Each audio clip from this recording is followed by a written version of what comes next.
अस्सलाम वालेकुम नाज़रीन, हमसरी जे इंटरव्यू सेशन में अॼु असां सां हिकिड़ो महिमान मौजूदु आहे जंहिंजो ताल्लुक़ सोशल डेवलपमेंट सेक्टर सां आहे ऐं असां उन्हनि खे इनवाइट कयो आहे हिते त थोरो उन्हनि सां ॻाल्हायूं, छो जो उन्हनि हिकिड़ो हींअर तमामु अहम मौज़ू ते किताबु लिखियो आहे, ग़ुरबत, कमज़ोर जमहूरियत ऐं आलमी साज़िशूं। सो जॾहिं बालादी साहब असांजे ऑफिस में अॼु आया त मूं सोचियो त तमामु सुठो मौक़ो आहे उन्हनि खे पंहिंजे प्रोग्राम में थोरी देरि जे लाइ विहारिजे, उन किताब जे बारे में ॻाल्हाइजे ऐं माण्हुनि खे ॿुधाइजे त हीअ किताबु जेको आहे मार्केट में अची वियो आहे ऐं हिन किताब जी अहमियत ज़ाहिरी ॻाल्हि आहे त असांखे ख़बर पवंदी त केतिरी आहे ऐं उन में छा लिखियो वियो आहे, कहिड़नि इशूज़ खे एड्रेस कयो वियो आहे ऐं कहिड़ी ॻाल्हि खां मुतासिर थी आख़िर नूर बालादी साहब जिन हिन मौज़ू खे जेको आहे सो खयों, हिन किताब खे लिखियो। वेलकम नूर बालादी साहब, असांजे प्रोग्राम में तव्हां आया ऐं असांखे तव्हां टाइम ॾिनो। मूंखे ख़ुशी पई थिए त हिन मौज़ू ते तमामु घटि लिखियो वियो आहे न, सिंधी जेके असांजा राइटर्स आहिनि, मुआशी जेको साइड आहे असांजो सोसाइटी में, उन ते असांजो फोकस ॾाढो घटि रहियो आहे। इन जा सबब छा आहिनि? थैंक यू ज़ाहिदा, तव्हांजी वॾी महिरबानी। एक्चुअली असां डेवलपमेंट सेक्टर में जेके कमु करियूं पिया था, जेके असांजा एक्सपर्ट्स आहिनि, माहिर आहिनि, जेके असां वटि प्रोजेक्ट्स मिलनि था, प्रोग्राम्स जेके आहिनि, नेशनल इंटरनेशनल जेके इदारा आहिनि, NGOs आहिनि, मुख़्तलिफ़ प्रोग्राम्स ते कमु कनि थियूं, हेल्थ, एजुकेशन, डिज़ास्टर ते, इन ते या कीअं। पर मैशियत ते असां कमु बि उन टॉपिक ते करूं था, उन मौज़ू ते करूं था त मुआशी जेका आहे उहा बहितरी अचे या कीअं। पर उन ते जेको आहे घणो फोकस न कयो वियो आहे या कीअं, या उन ते लिखियो न वियो आहे या कीअं। त मुंहिंजो जेको 20-25 सालनि जो जेको डेवलपमेंट सेक्टर सां तजुर्बो रहियो आहे, त काफ़ी जेके राइटर्स आहिनि उनजा बुक्स पढ़ण खां पोइ, मुताले करण खां पोइ मां जॾहिं सम्झो त इन मौज़ू ते लिखणु खपे, ताकी असांजा जेके डेवलपमेंट सेक्टर जा नौजवान आहिनि या जेके सियासी कारकुन आहिनि, इहा जेका ॼाण आहे, इहा जेका इंफॉर्मेशन आहे, उहा उन्हनि ताईं असां जेको सो उनखे मुंतकिल कयूं, उन्हनि ते पहुचायूं, ताकी हू इन शइ खे सम्झनि। उन लाइ कमु त करियूं था, पर उन शइ खे सम्झणु जेको आहे तमामु ज़रूरी आहे, या की जेसिताईं असां उन शइ खे सम्झंदासीं न त हीअ जेका गुरबत आहे, मुआशी इस्तिसाली आहे, उहा छो थी थिए, गुरबत ख़तमु थींदी या कोन थींदी, इहे वॾा हिकिड़ा चैलेंजिस आहिनि। हीअं दुनिया जा जेके आहिनि ॿ वॾा मसइला आहिनि, हिकिड़ो गुरबत, ॿियो क्लाइमेट चेंज जेको आहे। इहे तमामु वॾा जेके दुनिया जा ॿिया त काफ़ी वॾा मसइला हूंदा,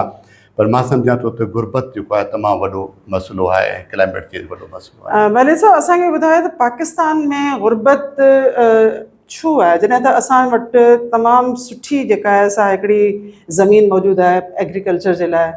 असां वटि मादनियात बि आहिनि, असां वटि पंहिंजा रिसोर्सिस, पाणी बि आहे, मतिलबु असांजो जेको आहे उहो दरिया आहे, सिंधु दरिया, जेको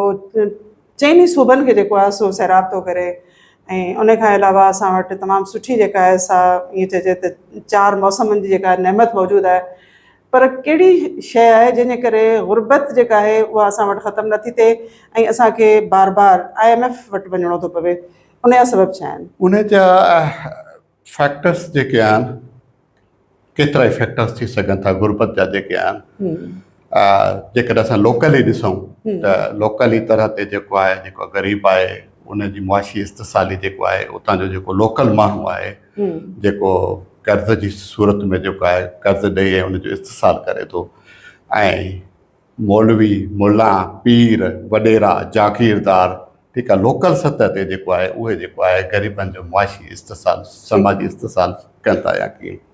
पर जेकॾहिं असां नेशनल लेवल ते जेकॾहिं ॾिसूं त असांजी जेका स्टेट आहे, असांजे जेके हुकुमरान आहिनि, रियासत आहे, उहे जेके आहिनि जेको आहे ओवरऑल सॼे मुल्क में जेको आहे ग़रीबनि जो मुआशी इस्तिसाल कनि था या कीअं। जेको ढांचो ठहियलु आहे, जेको रियासत जो ठहियलु आहे, पाकिस्तान जॾहिं 1947 में ठहियो त उन वक़्त में IMF 1944 में उन्हनि जो बुनियादु पियो या की आलमी लेवल ते या कीअं। पाकिस्तान जॾहिं ठहियो, तव्हांजी ॻाल्हि सां सहमत करियूं था त असां नेचुरली जेको आहे असां वटि नेचुरल रिसोर्सिस जेके आहिनि उन सां असां रिच आहे, मुल्क रिच आहे। तेल आहे, गैस आहे, सिंध जेका आहे वधि में वधि जेको सो तेल ऐं गैस जी पाणी आहे, दरिया आहे, बिल्कुलु आहे, सिंध असांजी जेको 70% जेको तेल गैस जी पैदावार ॾिए थी या की सॼे मुल्क खे जेको सो जेको कंट्रीब्यूशन बिल्कुलु हाणे त असां वटि कोयलो बि आहे, जंहिंजे करे असां जेको आहे हर सो में उन सां जेको बिल्कुलु आहे त उन वारे सां जेकर सिंध खे पाण ॾिसूं पहिरियां त सिंध असांजी जेका ज़रायत में जेको सो रिच आहे, ठीकु आहे, नेचुरल रिसोर्सिस में रिच आहे, समुंड आहे असां वटि। उन पर सिंध जो माण्हू ग़रीब सभिनी खां वधीक सिंध जो माण्हू जेको आहे उहो करे सघे या जेका थटे में ॾिसूं त थटे में तेल जो वॾा ज़ख़ीरा आहिनि, खैरपुर में नारा में तव्हां ॾिसो त तेल पेट्रोल, सेवण में तेल जो वॾा ज़ख़ीरा आहिनि या कीअं, पर ग़रीब असां जेको सो वधि में वधि ग़रीब थींदा था वञूं या की उन जा जेके सबब आहिनि उहो मां सम्झां थो त जेके असांजा चूंडियल नुमाइंदा आहिनि, जेके रियासत आहे, सिंध गवर्नमेंट आहे या पाकिस्तान फेडरल लेवल ते, उन्हनि वटि का वाज़े पॉलिसी कोन्हे का गुरबत खे घटि करण जे लाइ या कीअं। जेको ध्यानु आहे उहो सॼो आहे मुनाफ़े कमाइण लाइ आहे या कीअं। हिकु त जेके वॾा कर्ज़ खणूं पिया असां आलमी इदारनि खां,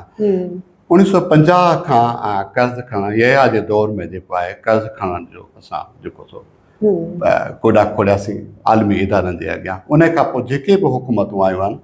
त कंहिं घटायो कोन्हे को, हर हुकूमत माना आलमी इदारनि खां जेको सो कर्ज़ हा उन मां जेको आहे जेको असांजी जेका सालियानी आमदनी आहे उन जो जेको वॾो हिसो आहे उहो तक़रीबन जेको सो पैसो जेको आहे उन कर्ज़नि जे मुनाफ़े में जेको आहे ओलह जे मुल्कनि ॾांहुं मुंतक़िल थी थो वञे या की मुनाफ़ो जेके चऊं था या कीअं। ऐं वॾो हिसो ॿियो जेको आहे असांजे जेको फ़ौज ते ख़र्च थिए थो या त तक़रीबन 80% जेको आहे उहो फ़ौज ऐं आलमी इदारनि ते पैसो मुंतक़िल थी थो वञे या की 20% मां पूरो मुल्क थो 20% मां जेको आहे इहे जेके रियासत जा इदारा उहे हलनि था, उन में जेको सो ही ज़रायत, एग्रीकल्चर ऐं लाइव स्टॉक, एजुकेशन, हेल्थ जेके बि इदारा आहिनि उहे हलनि था, ट्रांसपोर्ट ऐं उन में जेको आहे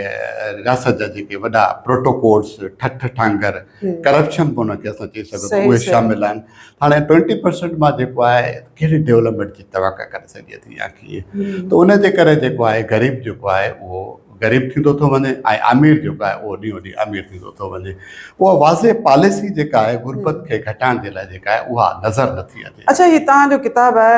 नाज़रीन, हीअ किताबु आहे गुरबत, कमज़ोर जमहूरियत ऐं आलमी साज़िशूं। हीअ ज़रूरु तव्हां पढ़जव ऐं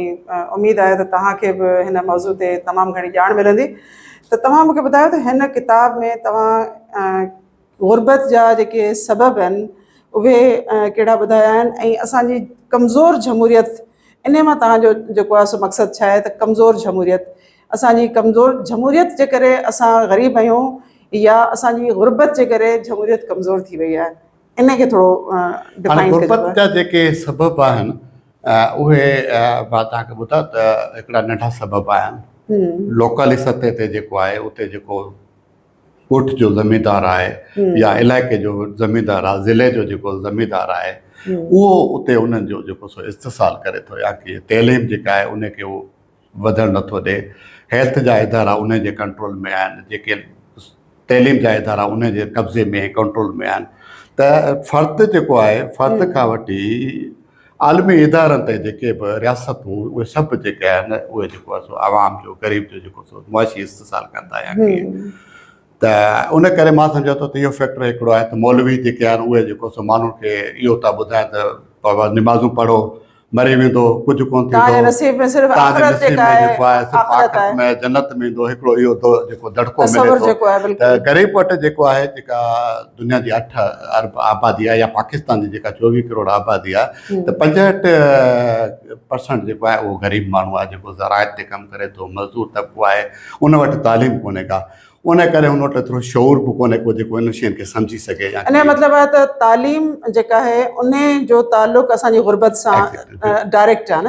जेकॾहिं असां पंहिंजे मुआशिरे में तालीम याफ़्ता माण्हुनि खे पैदा कयूं, यानी असांजी जेका सरकार आहे उहा सिर्फ़ु तालीम ते ई जेकॾहिं वधीक पंहिंजो जेको आहे सो ध्यानु ॾिए, फोकस रहे ऐं जिथे घटि जेका आहे सा तालीम ॾिनी थी वञे, उन्हनि स्कूलनि जो स्टेटस जेको आहे उहो वधीक बहितर कयो वञे, त छा उन सां असांजे मुआशिरे में तब्दीली अची सघे? बिल्कुलु अची सघे थी। हाणे इहो तव्हांजो ॾाढो अहम सुवालु आहे त मेंशे तालीम आहे, छो तइलीम सां ई शौर ईंदो, ठीकु आहे। तव्हां पैसे सां शोर कोन ईंदो Exactly. माण्हू केतिरो ई इकोनॉमिकली स्ट्रॉन्ग हुजे अमीर हुजे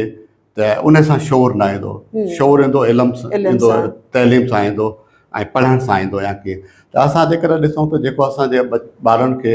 जेके असांजा न्यू जनरेशन आहे उन्हनि खे जेको निसाब पढ़ायो थो वञे उहो जेको सो नाकारा निसाब आहे या कीअं उहो ठीकु आहे। साॻियो फरसूदा निसाब आहे जंहिंमां असांजो जेको जनरेशन आहे नंढो ॿार आहे उनजी उहा ग्रोथ कोन थी थिए या कीअं हिकिड़ो त उनजी प्रॉपर जेका तालीम आहे उहा मयारी तालीम जेका आहे उहा कोन्हे का या कीअं ॿियो तरबियत बिल्कुलु न आहे या कीअं जेको असांजा स्कूल सरकारी स्कूल हलनि था या कीअं काफ़ी स्कूल त तव्हां ॾिसंदो त बंदि पिया आहिनि था पोताकूं लॻियूं पियूं आहिनि पांडा लॻा पिया आहिनि वॾेरनि जो जेको सो हुनजे कंट्रे कब्ज़े कंट्रोल में आहिनि या कीअं त तइलीम असांजी जेका आहे उहा मयारी तालीम कोन्हे का उहा तबाह तइलीम आहे या कीअं इन जेके तालीम जेको आहे उहो वॾो कंट्रीब्यूशन आहे तरक़ी में तालीम जेको आहे तमामु अहम शइ आहे उनजे करे इहो बि वॾो हिकिड़ो सबबु आहे तालीम न हुजण जे करे जेको आहे 60-65% जेको हारी आहे मज़दूर आहे उन जा जेके ॿार आहिनि उहे पढ़ी नथा सघनि ईअं कोई हादसाती तौर ते कंहिं तरीक़े सां क़रीब पंहिंजा ॿार निकिरी था वञनि सुठियुनि पोज़ीशन ते पहुता पिया आहिनि पर घटि तमामु घटि या कीअं अक्सरियत जेका ग़रीबनि जे ॿारनि जी आहे उहा तालीम जेका आहे उहा हासिलु नथी करे सघे प्राइमरी ताईं मैट्रिक ताईं पोइ अॻिते हायर एजुकेशन जो जेको सो उहो उन वटि को कॉन्सेप्ट आहे कोन त मयारी तालीम तरबियत इहे शयूं जेके आहिनि ऐं जेको आहे जनरल नॉलेज जेका आहे उहो असांजे जनरेशन में हुजणु खपे ताकी उहो असांजा जेके ॿार आहिनि नंढा ॿार उहे जेके आहिनि सुठी लेवल ते जेको सो पहुची सघनि पोइ हिकिड़ी गुरबत जेका आहे उहा घटि थी सघे थी पर उन में मां सम्झां थो त असांजा जेके रियासती इदारा आहिनि उहे संजीदा न आहिनि जेकर उहे संजीदा हुजनि त तइलीमी इदारनि खे उहे न आउं सम्झां थी करे इते आउं थोरो सघनि था। तव्हांखे रोकींदसि छो जो गवर्नमेंट मुंहिंजे ख़्याल में त मुख़्तलिफ़ लेवल्स ते ॿारनि जी तालीम जे लाइ तमामु सुठो कमु बि करे थी असां ॾिसूं त सिंध में सिंध एजुकेशन फाउंडेशन उन में सिंध गवर्नमेंट ॾाढो प्राइवेट पार्टनरशिप में तमामु सुठो कमु करे रही आहे उतां तमामु सुठा शागिर्द जेके आहिनि उहे पैदा थी रहिया आहिनि पर उते असांजो पंहिंजो बि आवाम जो बि हिकिड़ो आउं सम्झां थी त ज़िम्मेदारी थिए थी त जॾहिं तव्हांखे गवर्नमेंट सेक्टर में टीचर्स खे नौकरियूं थियूं मिलनि त उहे टीचर्स उते वञण जे बजाए पंहिंजी जॻह ते को माण्हू जेको आहे सो ॿियो मोकिले छॾींदा आहिनि या उहे जेके आहिनि से रिश्वत ॾेई ऐं उतां एब्सटेंट जेको आहे सो कंदा आहिनि पंहिंजी जॉब्स ते कोन वेंदा आहिनि ऐं इन तरीक़े सां उहे स्कूल जो जेको सिस्टम हलणु खपे उहो कोन थो हले त उन में असांजी पंहिंजी का ज़िम्मेदारी अची थी वञे हलो आउं तव्हांखां हिकिड़ो सुवालु बल्कि लास्ट मुंहिंजो सुवालु तव्हांखां इहो हूंदो त IMF जो कर्ज़ु जेको आहे उहो सिर्फ़ु पाकिस्तान थो वठे या दुनिया में ॿिया बि मुल्क वठनि था ऐं जेकॾहिं ॿिया मुल्क वठनि था त छा कुझु अहिड़ा मुल्क आहिनि जिन IMF जो कर्ज़ु वठी तरक़ी बि कई हुजे ऐं पाकिस्तान जे करे उन में IMF जो कर्ज़ु वठी अञा तरक़ी न कई आहे त उनजा कहिड़ा सबब आहिनि हाणे हिकिड़ी ॻाल्हि तव्हांजी आउं थोरो कंटिन्यू कंदो जेका पहिरियां तव्हां ॻाल्हि कई पोइ हिन ॻाल्हि ते अचूं था त तइलीम जे हवाले सां थोरो मां सम्झां थो ॾाढी इम्पोर्टेंट पॉइंट आहे त तइलीम जे हवाले सां जीअं तव्हां ॻाल्हि कई सिंध एजुकेशन फाउंडेशन जी उन्हनि जा स्कूल्स आहिनि या के पर मां हिन ते इहो चवंदुसि त सिंध गवर्नमेंट जा जेके सरकारी स्कूल्स आहिनि उहे छो नाकाम आहिनि स्टेट मां सम्झां थो त इहा जमहूरियतनि जी जेका कमज़ोरी आहे या वॾे में वॾी कमज़ोरी आहे त जेके सरकारी स्कूल आहिनि उन्हनि में तइलीम न आहे ऐं उहे बंदि पिया आहिनि ऐं उस्ताद जेके आहिनि जेका तव्हां ॻाल्हि कई त उहे जेके आहिनि ॿिए खे अपॉइंट कनि था उनखे कुझु पैसा ॾेई जेको उहे पढ़ाइनि था या नथा अचनि या उहा मयारी तालीम नथा ॾियनि त उते हुकूमत जो रोल आहे त उहा उनजी पॉलिसी एतिरी स्ट्रॉन्ग हुजणु खपे त उहे उस्ताद जेके आहिनि पाबंदी था पढ़नि ऐं उन्हनि उस्तादनि खे तरबियतूं ॾिनियूं वञनि त उहो अकाउंटेबिलिटी कई उहा त इहा हिकिड़ी जेका कमज़ोरी आहे वॾे में वॾी जेका असांजा जेके जमहूरी इदारा आहिनि जेके असांजी हुकूमत आहे उन्हनि जी त तइलीम खे उहे बहितर न करे सघिया आहिनि उन करे पोइ हुन पब्लिक पार्टनरशिप जेका आहे मां सम्झां थो जेकॾहिं हुकूमत इहो पंहिंजो कमु ठीकु करे त पब्लिक पार्टनरशिप जी ज़रूरत कोन्हे का एजुकेशन फाउंडेशन जी मां सम्झां थो पोइ ज़रूरत कोन्हे का NGO जी ज़रूरत कोन्हे जेकॾहिं गवर्नमेंट जॾहिं ॾिसे थी त हिते कमु सही न पियो थिए त पोइ उनखे को न को क़दम खणी ऐं वरी उनखे का नई पॉलिसी ठाहे ऐं बहितर कमु करण जी ज़रूरत हूंदी आहे ऐं हाणे आउं चाहियां थी त तव्हां मुंहिंजो ॿियो जेको सुवालु हो IMF वारो त उनजो बि तव्हां मूंखे जवाबु ॾेई छॾियो त छा ॿियनि मुल्कनि IMF खां कर्ज़ु वठी तरक़ी कई आहे या सिर्फ़ु असीं आहियूं जेके तरक़ी केतिरनि सालनि खां कर्ज़ु वठूं पिया ऐं असां तरक़ी कोन करे सघिया आहियूं हाणे इन में काफ़ी जेके बुक्स बि लिखिया विया आहिनि जॉन परकिंस जेको आहे उन बि लिखियो आहे ऐं काफ़ी जेके आहिनि जेके IMF सां जेके गॾु रहिया आहिनि 7 साल जेको आहे उन्हनि जी काउंसिल जा मेंबर रहिया आहिनि उहे बि चवनि पिया त IMF ऐं वर्ल्ड बैंक वटि जेको आहे का वाज़िह पॉलिसी ग़रीबनि जे लाइ महबूब अल हक़ तमामु वॾो असांजो इकोनॉमिस्ट आहे उहो वर्ल्ड बैंक जो जेको प्रेसिडेंट आहे उन्हनि जो जेको ख़ासि जेको सो मामून रहियो आहे या की उहो जॾहिं वाशिंगटन मां मोटियो त उन्हनि अची इहा ॻाल्हि कई त ग़रीबनि जे लाइ का बि वर्ल्ड बैंक वटि पॉलिसी कोन्हे का जेका पॉलिसी आहे उहे जेके पाकिस्तान जा 22% सनतकार अशराफिया जेके आहिनि उहा पॉलिसी उन्हनि जे लाइ उहो जेको पैसो अचे थो उहो उन्हनि ते इन्वेस्टमेंट थिए थो ग़रीबनि जे लाइ इन्वेस्ट कोन्ह आहे ऐं वरी मज़ेदार ॻाल्हि इहा आहे त उहो जेको पैसो वरी वरितो ग़रीबनि खां वञे थो उहो जेको उनजो उनजा जेके कर्ज़ लाहिया आहिनि उनजा जेके बिजली जे बिलनि में टैक्स हींअर जेका सूरत हाल आहे माण्हू तमामु सख़्तु परेशान आहिनि 33,000 40,000 पेट्रोल जी क़ीमत जॾहिं वधे थी त उनजो असर हर शइ ते अचे थो। पेट्रोल जेको आहे एक्चुअली जेको उनजी क़ीमतूं जेके सो वधाए पेट्रोल गैस ऐं ॿियूं जेके यूटिलिटी जूं जेके शयूं आहिनि उन्हनि में हू क़ीमतूं वधाए ऐं 24 करोड़ जेका आबादी आहे वॾी मक़दार में जेको पैसो कमाए उहो ओलह जे मुल्कनि तां जेको सो मुंतक़िल कयो थो वञे उन करे मां सम्झां थो त हिकिड़ो वॾो फैक्टर इहो आहे त जेके असांजी स्टेट आहे जेके असांजी चूंडियल नुमाइंदा जमहूरी या गैर जमहूरी आहिनि उहो वॾो फैक्टर आहे इन गुरबत जो। ॿियो फैक्टर जेके आहिनि आलमी मालियाती इदारा ऐं ओलह जा मुल्क आहिनि या कीअं गुरबत खे घटि करण जे लाइ जेको आहे गॾियल क़ौमनि जे तरफ़ां इहे ठाराव बि पास कया विया आहिनि त जेको सो ग़रीब मुल्क जेके आहिनि उन्हनि जो पीअण जे पाणी ते रोज़गार ते सिहत ते तालीम ते अमन जो इन जो बुनियादी हक़ आहे पर जेकॾहिं असां ॾिठो वञे त इहे शयूं जेके आहिनि जीअं जो तीअं आहिनि उनजो को अमल कोन्हे को या कीअं त उन जे करे जेसीं ताईं नेचुरली असां ॾिसो त जेसीं ताईं हुकुमरान पंहिंजूं पॉलिसियूं पाण न ठाहींदा पंहिंजे मुल्कनि जूं ऐं इन मोहताजी खां न निकिरंदा ओलह जे मुल्कनि खां तेसीं ताईं गुरबत जो ख़ात्मो न थी सघंदो ऐं आलमी इदारा जेके आहिनि ओलह जा मुल्क नथा चाहिनि त गुरबत ख़तमु थी जेकर गुरबत ख़तमु थी वई त आलमी मालियाती इदारनि ऐं ओलह जे मुल्कनि जी हाकिमियत ख़तमु थी वेंदी। बिल्कुलु इहा हक़ीक़त आहे। अच्छा आख़िर में वरी आउं तव्हांखे हिकिड़ो नंढिड़ो क्वेश्चन थी पुछां त जेकॾहिं कंहिं बि मुल्क खे कर्ज़ु मिले थो IMF खां या ॿियनि बैंकुनि खां त उन में कहिड़ा सबब आहिनि करप्शन सभिनी खां वॾे में वॾो सबबु थो बणिजी वञे या बैड गवर्नेंस इन्हनि ॿिन्ही शयुनि मां कहिड़ी वधीक जेका आहे आउं सम्झां थी त तव्हां असांखे ॿुधाए सघो था त शइ इम्पॉर्टेंट आहे जो उन्हनि कर्ज़नि खे असां मुल्क में सही तरीक़े सां इस्तेमालु न पिया कयूं ऐं उहो जेको पर्पज़ आहे उहो सर्व न पियो थिए। त बिल्कुलु सही आहे। हिकु त बैड गवर्नेंस आहे जेकॾहिं ॿ मिसाल आहिनि जेकॾहिं तव्हां सां डिस्कस करियां मिसाल वर्ल्ड बैंक खां वॾे मक़दार में जेको पैसो खयो वियो RBOD ऐं LBOD जो ठीकु आहे त RBOD जो जेको ठहियलु आहे उहो नाकाम हिकिड़ी जेको सो प्रोजेक्ट हुयो या कीअं ठीकु आहे उहो जेको जेॾा पाणी हुनजो वहणु खपे उहो उल्टो गंगा जेका आहे उहा